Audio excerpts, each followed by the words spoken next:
Hey, let's continue with X-Force, issue 14. Um, this is a point where I think a lot of people who were not maybe fans of the Liefeld era started to potentially think the book had more potential, which is kind of weird to say considering the success that X-Force had. But, there were those people who, when you kind of read all of it over in retrospect, it's still fun. I mean, I've said this before, X-Force is my favorite Liefeld work. But there wasn't a lot happening. There was a lot of sort of almost maybe kind of setup and a lot of big action shots and there's not a lot going on really beyond it's kind of pretty and kind of exciting and kind of fun, that's fine for comics. The point that I'm getting at is that now they're on issue 14, and Liefeld is gone. He's been gone for a minute.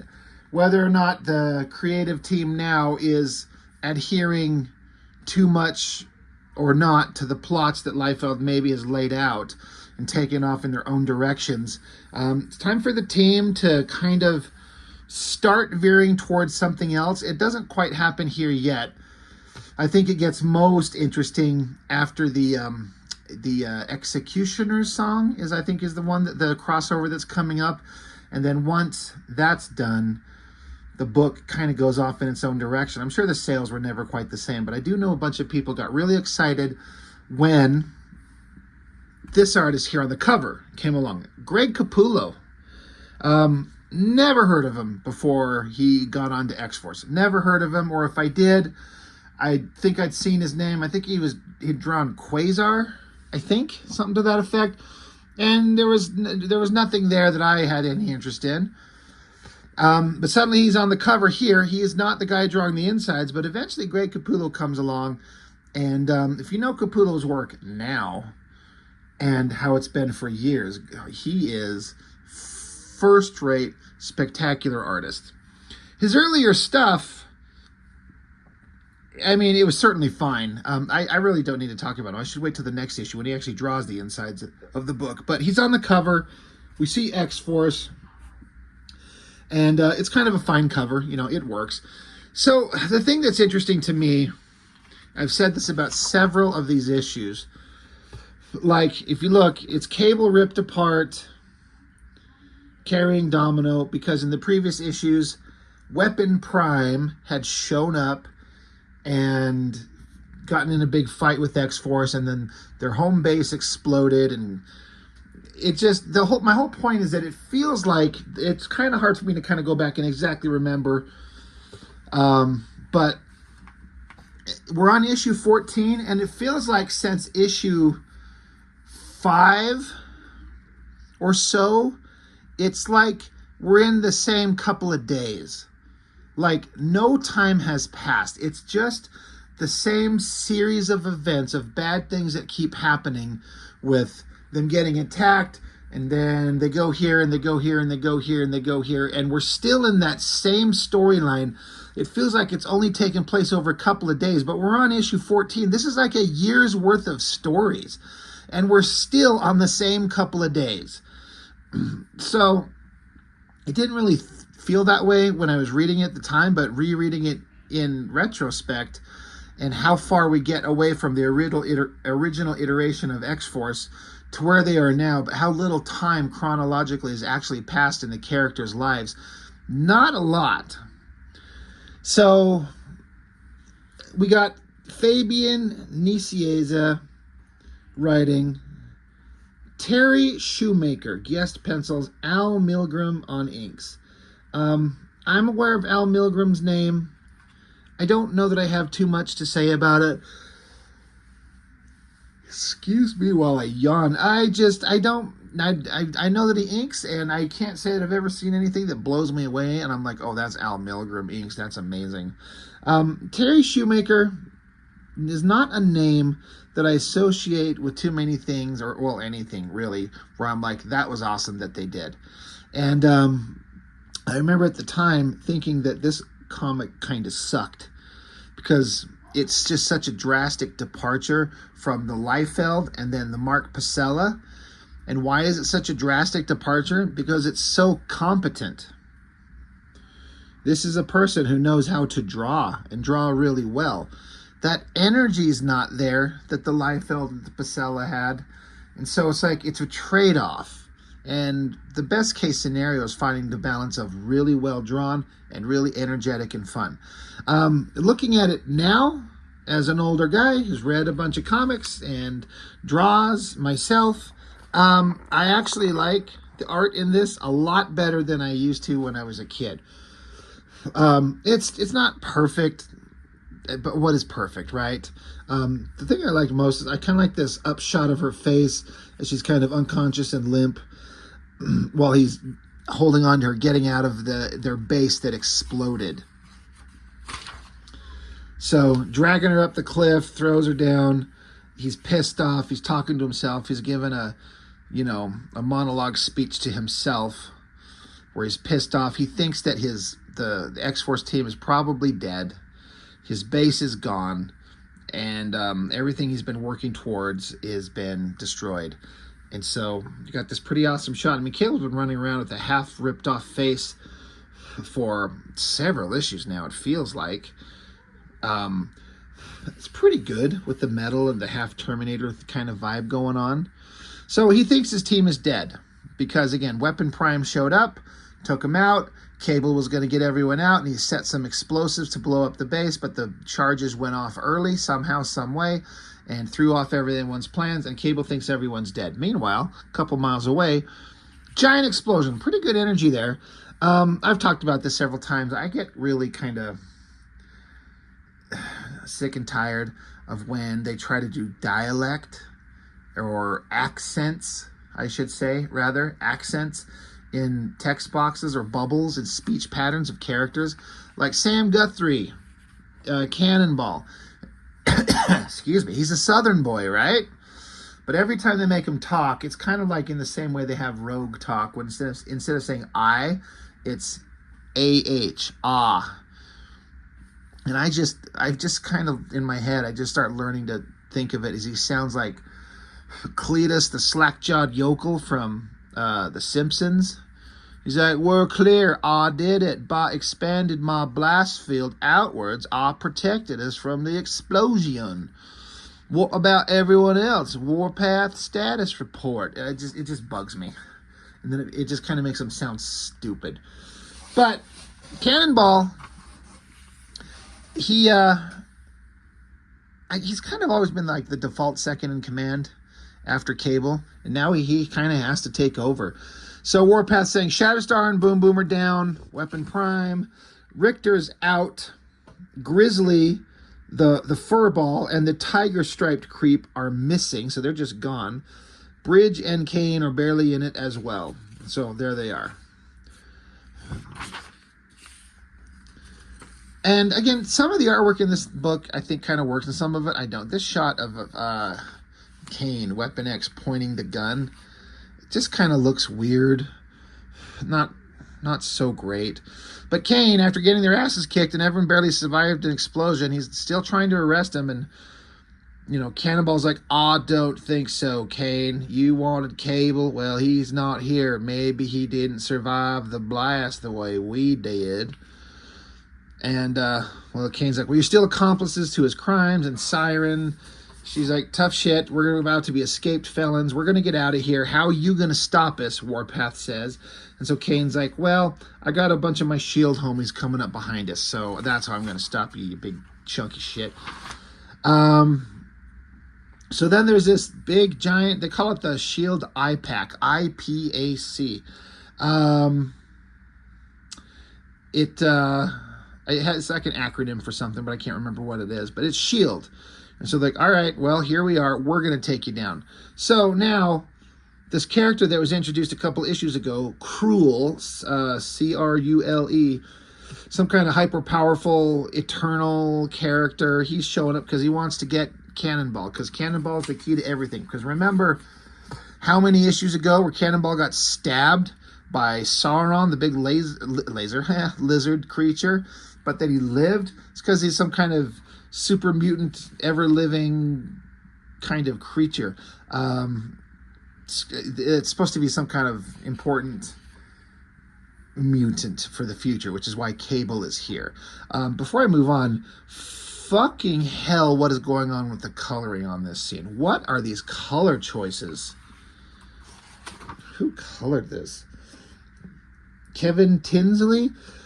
Don't know who that is. Where's the color? God, make it pop. That's so bland and boring. Meanwhile, Cable's still up on this mountain. He's probably had a jerked one out while he was waiting before Domino woke up, but now she's up. So then Cable gets on his little cell phone and contacts Professor. His, I don't know if they've ever shown exactly what. It's this big sci-fi complex with an AI that responds to him, that he talks to from the future. Is it a base, a bunker, a car, a jet, a space station? Is it the Starship Enterprise? I honestly don't know. Well, that's not true. I do know because I've read future issues, but at this point, I thought it was kind of interesting because we don't know what the hell it actually is. But it's this super advanced kind of sci-fi structure that he has access to with teleportation abilities that gets him around and has all kinds of vehicles and stuff. So he transports himself up, asks the professor, the AI, where's my team? They're like, they're alive. They're close to where you were at. He's like, well, teleport them here. They can't because there's some electromagnetic interference. He's like, shit, well, they're on their own for now then. He's like, I have to get Tolliver, this character that's just been mentioned a million times over and only ever seen in the background as some shadowy guy wearing like a trench coat and like a Indiana Jones fedora type hat.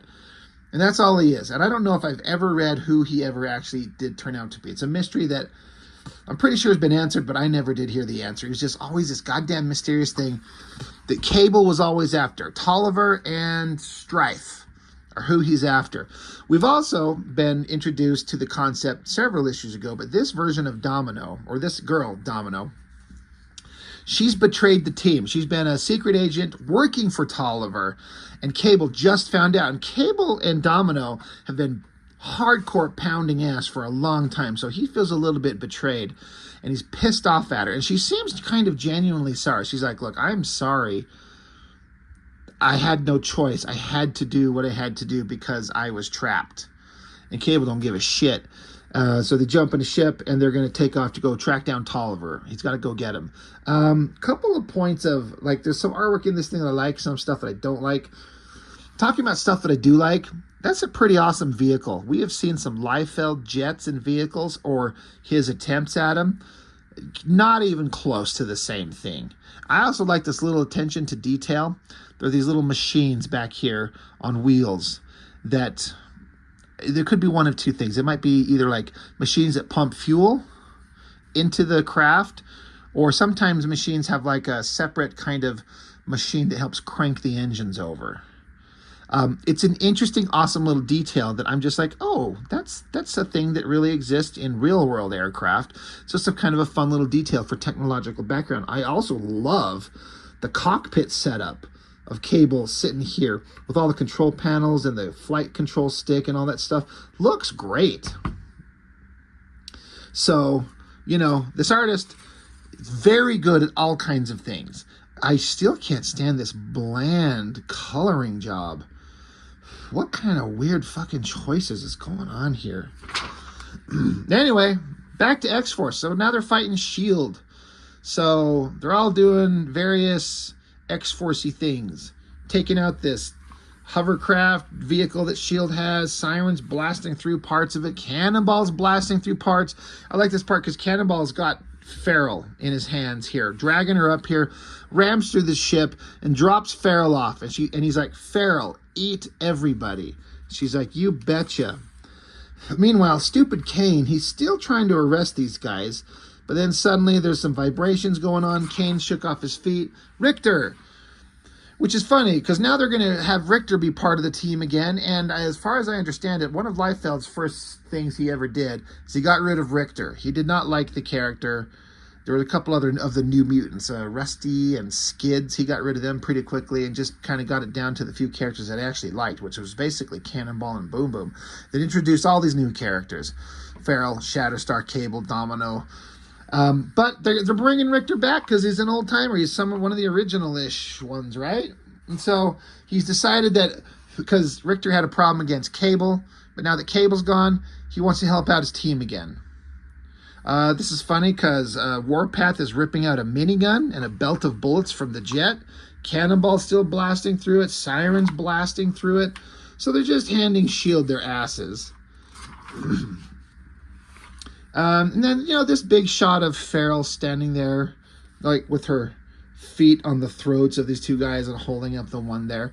That's reasonably impressive, It's kind of fine. But they took everyone out. And so now Cannonball, he's got to step up and make an announcement. He's like, I've got hostages, S.H.I.E.L.D., so you'll back off or we'll kill the hostages. Of course they won't, but they've got to make that threat. So there's Warpath carrying that minigun as if it's a gun you can just rip out and pull a trigger on. They don't work like that, but that's fine. It's a comic book. But they're like, all right, well, now we're super fugitives and we're on our own. And Richter's with us, and Kane is still bitching about how he can't believe these guys are still, he's still like, Cable Cable gave up on all of you guys. Why are you still kind of trying to follow his agenda? And they tell him they're like, dude, just shut up. Anyway, they're going to take off, and hey, by the way, come on, Richter, you're with us. You're not with Weapon Prime. You're not with Kane anymore. Come join us. So X-Force jumps on the ship that they've stolen from S.H.I.E.L.D. and taken off. So now they're on the run. So that's kind of fun. All right, now the team, they're without their leader and without their technological, their base and the technological advantage that Cable provided with them. They're just them on their own. These young guys, they're all young. And without their leader. So that's an interesting kind of story point. Speaking of uninteresting story points, holy shit, this thing with Sunspot is still going on. And they're torturing him because Gideon thought he was what Cannonball is, which is the eternal character. But Sunspot is not, so now they're just keeping around to torture him, and I don't care. So now X-Force is flying around, and they're like, well, we got to find somewhere to lay low and hide. Where do we go? Where do we hide until we can kind of get our bearings and decide our next move? We can't just keep flying around. We got to sit down and be able to, land the ship and fuel it up and go take a shit and get a drink of water or something like that before we go do something else. So they're all kind of yelling at each other about what they should do. Oh, meanwhile, that cruel guy, that eternal character, he's hanging on the outside of the ship, and I guess he just punches it open. It's not extremely clear. The sound effect says, shikrepow. I hate these sound effects. But he's super strong, so he rips the ship open. Warpath, I guess he's trying to get up and get him, but then he just gets punched right in the dick. Cruel just rips his balls off, and then he's standing there and like, hey, I got Cannonball, because Cannonball just passed out like a little bitch. And Cruel's like, I got him. He's mine. And I'm going to take him, and I'm going to go kill him. So that'll be awesome. Stay out of my way. Meanwhile, Cable and Domino, I guess they flew to Italy. And Domino said, yes, this is where Tolliver's at. This is one of his many safe houses. This is where he's been operating out of recently. So this is the best possibility to find for you to get what you want. And Domino's got she's got nothing else to do except kind of go along with Cable because she's been completely compromised. Again, this is like Domino who's been a traitor. And also, I should say, it's been introduced into the story. I kind of forgot. I mean, I knew, but I forgot that's already been introduced. Is that we've seen Tolliver, the trench coat wearing, Indiana Jones hat wearing, master of evil, that's this mysterious guy. He has Domino captured and strung up somewhere. So you're like, if that's Domino who's captured, who the fuck is this who's been pretending to be Domino? And I always liked the character of Domino as introduced in these comics. She was kind of mysterious and kind of interesting. This hot warrior babe that knows Cable from history. Like, they've got a long-running history between them. So it's kind of an interesting concept between the two of them. I dig it. But since that's not, she's an imposter, so is she been the imposter the entire time? It kind of diminished the character a little bit for me, depending on how the story was going to play out. But anyway, it's like, here, we got to go right here. We got to get through this metal grating. We got to blast our way through.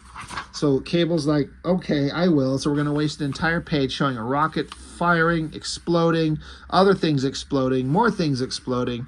They come inside, and there's some little guy with like a laser whip lightsaber, which is ironic because that just showed up in that god-awful Star Wars Acolyte show. So there's some random little guy with a laser whip. So Cable just takes him out. It kind of makes it seem like he just kills him. And Cable says, a midget with an electrical whip. Right. And so Domino, she's like, oh, Lord, I didn't know. Cable's like, what? And so Domino, she's like, Nate, I didn't know. I swear to you, I didn't know. And they look, and there's Domino strung up. And she's like, Cable, it's about time. So it's interesting, like this girl who's known Cable for a long time, for years, and they've got a really big history. This poor girl's been captured and strung up for who knows how long. Tortured, beaten, God knows what. Cable's like, is that really you? Well, then who is this? And so the Domino that's been the impersonator, she's like, I didn't know, Cable. They told me she was dead. If I'd known the real Domino was, and she's like, stops, jerks, a knife. Raphael from the Ninja Turtles, because that's that weapon, shows up. Tell him, time and again, keep your mouth shut. So she gets stabbed in the back. And if you've been following the comics, you know who's showing up. But you got Deadpool. He says, but women, they just don't listen. You listen, though, don't you, Nate? Then hear this. It's time to die. So, in terms of story points, having Deadpool show up right here was kind of cool. Oh, shit, this guy keeps showing up and fucking things up. This is when Deadpool was my favorite version. It's just a silent, mysterious assassin that, well, not silent. He still had the mouthy kind of jokey kind of way. But he would show up just on occasion and fuck things up. I don't like the fourth wall breaking version that everyone seems to love these days. But this is when when Deadpool was awesome. Like, really awesome, when he was brand new. Not my favorite drawing. It's fine, but I feel like if Liefeld was given a splash page, last page splash to draw this, it would probably be more dynamic and interesting. Probably. And then we got Tolliver, the bad guy, the mysterious dude in the hat and the coat in the background. So, next issue, Cable versus Deadpool, and introducing the new pencils of Greg Capullo. So, a lot of interesting stuff kind of coming up in X-Force, I think. It started out and remained, in my mind, an interesting concept with mostly new characters combined with some old ones, doing new adventures that are connected, adjacent to X-Men, but doing their own thing in their own way that fit the modern, at the time, sensibilities. And I liked it. I enjoyed it. It was fun. And I go back and read these and kind of remember the stories that were going on. I'm like, yeah, this shit was fun. So, yeah, I know. I guess that's all I've got. Not much to it. These X-Force issues don't take much time to buzz through. But pretty enjoyable altogether. So, X-Force number 14. Next time we'll look at it, Greg Capullo jumps on. And we're getting close to the Executioner song. And I'm kind of looking forward to that one. So we'll get into that soon enough. So X-Force 14, that's all I got. Thanks for watching. See you next time.